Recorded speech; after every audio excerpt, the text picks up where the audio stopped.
Assalamualaikum warahmatullahi wabarakatuh. Di sini kami dari kelompok 7 pengantar ilmu kelautan dan oceanografi. Di sini kami akan berpresentasi dengan tema gempa bawah laut. Di sini saya akan menjelaskan tentang gempa bawah laut. Sebagai salah satu dari beberapa negara yang terletak di kawasan zona seismik Asia Tenggara, Indonesia adalah salah satu negara yang paling aktivitas seismiknya merupakan teraktif di dunia, dikelilingi oleh lempeng Indo, Australia, dan plat laut Filipina yang meretas di bawah lempeng Eusaria. Dengan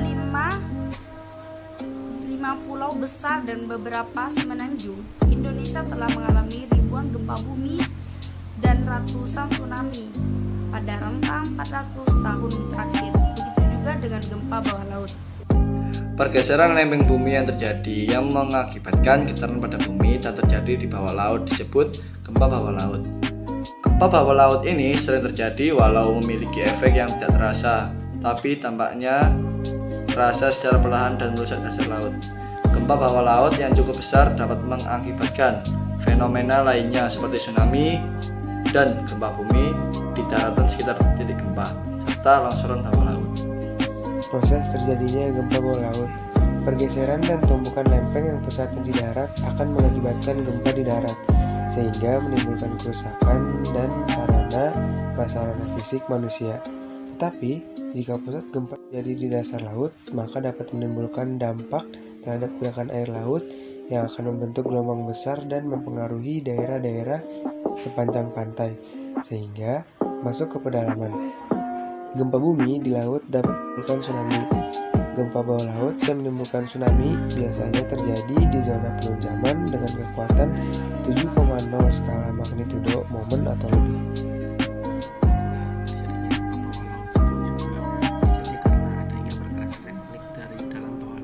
Seperti adanya patahan, cekungan atau lambungan dari dasar laut.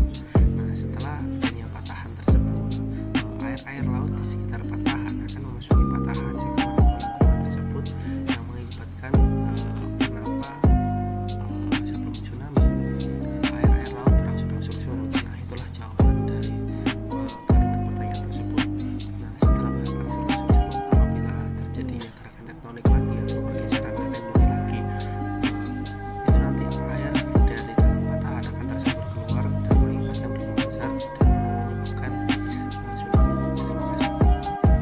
Akibat terjadinya gempa bawah laut.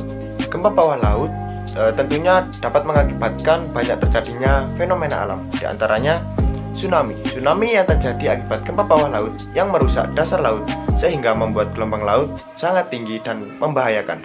Selanjutnya terdapat longsor bawah laut. Longsor ini juga terjadi akibat gempa bawah laut. Getaran dari bawah laut sangat berpengaruh terhadap struktur geologi bawah laut dan juga longsoran bawah laut. Semakin besar gempa bawah laut, maka semakin besar pula longsoran yang terjadi dan dapat menimbulkan tsunami yang dapat merusak.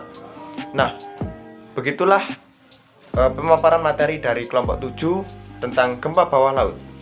Apabila ada salah kata dari anggota kelompok kami mohon maaf yang sebesar-besarnya.